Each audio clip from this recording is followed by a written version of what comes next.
Hello everyone, I'm Brian. Today I'm reacting to Discover the Contentment, Swami Anubhavananda. So this is speaking my language here, contentment. But what does Swami here has to say? Let's go ahead and get started. According to the importance that we give,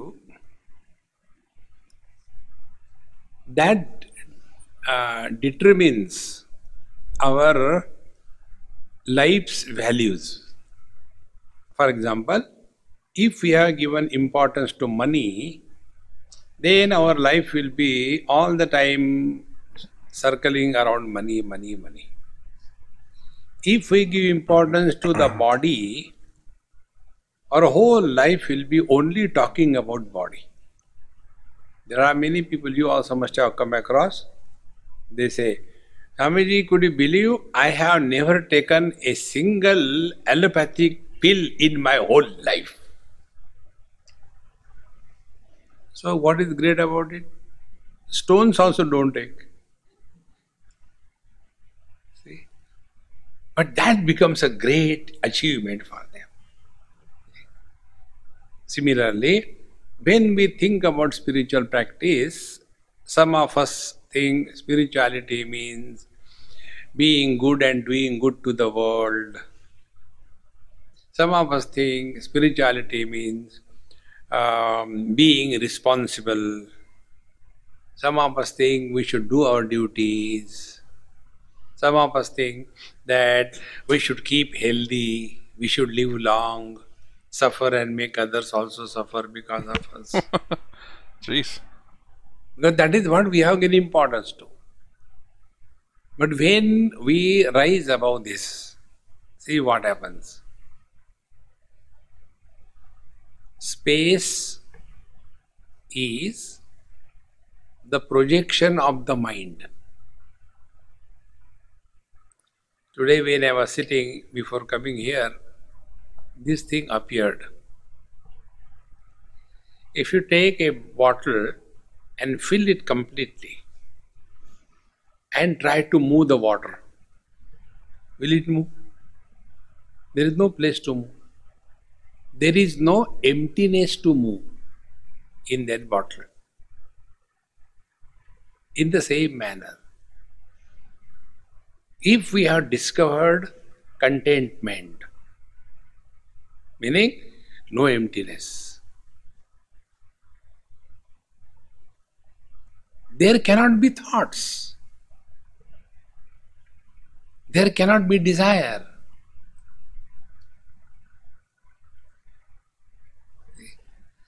And desire of any kind, it is a desire. There is nothing like good and bad desires. See, friends. So, mind projects emptiness.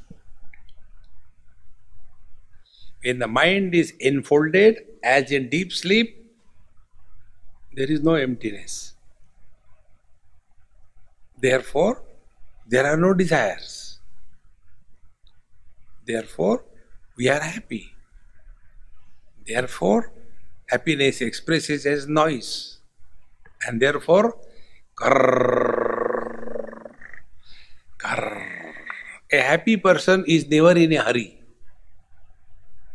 Have you ever seen somebody snoring hurriedly? No, there is no hurry. Oh, why is it going red? Pranayam. And then Antarakumbhak. Then Sorry, I thought of something stupid when you said you never seen a happy person hurry. It's like, well, I'm thinking like, if you gotta go number 2, you are gonna be hurrying even if you're happy. Dumb thoughts. breathing out. Then Bahir Kumbhak. There is no hurry. See? So, this emptiness is only our projection, mind's projection. Therefore, till such time we are living on the platform of the mind, samsara will continue to be. See?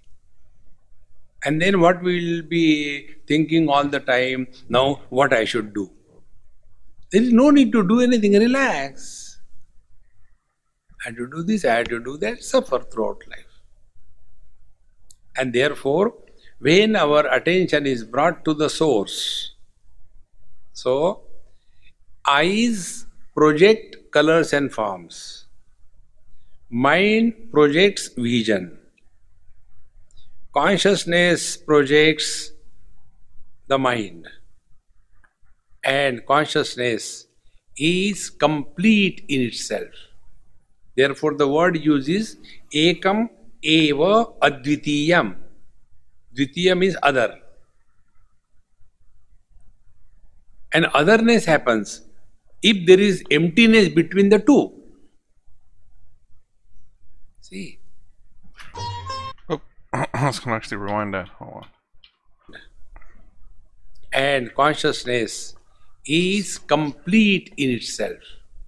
Therefore, the word uses ekam eva advitiyam. World uses. Dvitiyam is other. And otherness happens if there is emptiness between the two. See? Okay. I think you said the world uses other, which I get. You know, we think of ourselves as individuals and not all the same. We what else? He said something a little bit earlier in the very beginning. Swamiji, could you believe I have never taken a single allopathic great in my whole life? I have no idea what allopathic pill is. That's the first time I've ever heard of that word, allopathic. Great. And doing good to the world. Some of us think that we should keep healthy. Similarly, when we think about spiritual practice, some of us think spirituality means being good and doing good to the world, should live long. Coming here, this move the water. Will it move? No emptiness. Then our life. So he's talking about money, all the different things that we focus on in life. I always thought at this moment, it's like, what's a balance, isn't it? You don't focus on one thing too much. Generally speaking, you don't have to necessarily focus on anything. But obviously we should be conscious of our decision. We should make sure our life is in good health and the people around us.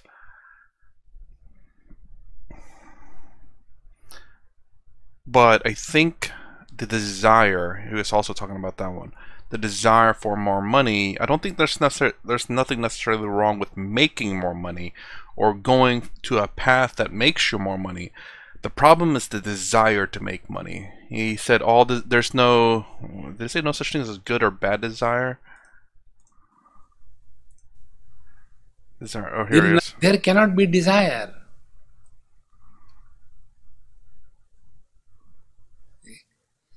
And desire of any kind, it is a desire. There is nothing like good and bad desires. Okay, right here. So, from what I'm understanding here is that desire is desire. It's not good or bad. It is desire. I think generally speaking, bad. There's no such thing as a good desire. If there's a good desire, that must mean there's a bad desire. But there's not. There's only desire is desire, which is not good. And I think, if I'm hearing it correctly. Because a desire is it's a suffering in the world. If you desire something, you don't get it, you're going to suffer for it. So, there's nothing wrong with like, I want to get a promotion so I can make more money. And you try to apply for that job and you get it, it's like, oh, that's pretty cool, I got it. You know, if it's not the desire, but you want to get it and you got it. But if say the opposite happens, like, oh, I want to get this position to make more money, and you're like, oh, I didn't qualify. Oh well, I'll try again next time. You know, where it doesn't become something that's you suffer for because you didn't get it. Whereas if it was a desire, it's like, oh, I desire that position, you didn't get it, you'll suffer. It's like, oh my God, I can't believe I didn't get it. You end up suffering because desire is a very strong emotion. So far, these are all how I'm understanding what he's saying here. And I very much preach contentment. When you're content, you're neither happy nor sad necessarily. you're in a kind of a neutral mood. And I think if a lot of people are content in life, they'll be a lot happier because, how do I say this? Content maybe lacks desire.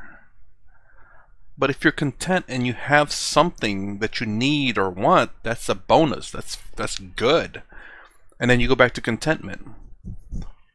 Whereas desire would be if you desire steak and you got chicken or vegetables. You'd be like, oh my gosh, I can't believe I'm getting this again. Food that's well cooked and fresh. I'm so disappointed. I wanted steak. You know, the desire for something more than just vegetables or fruits or like low cheap meat. I don't know what to describe it. It's the meat that I eat all the time, but you know, what is that considered for like someone who's very rich? Like, oh, that's low quality meat. Don't eat that. You know, it's like, what are you talking about? It's expensive.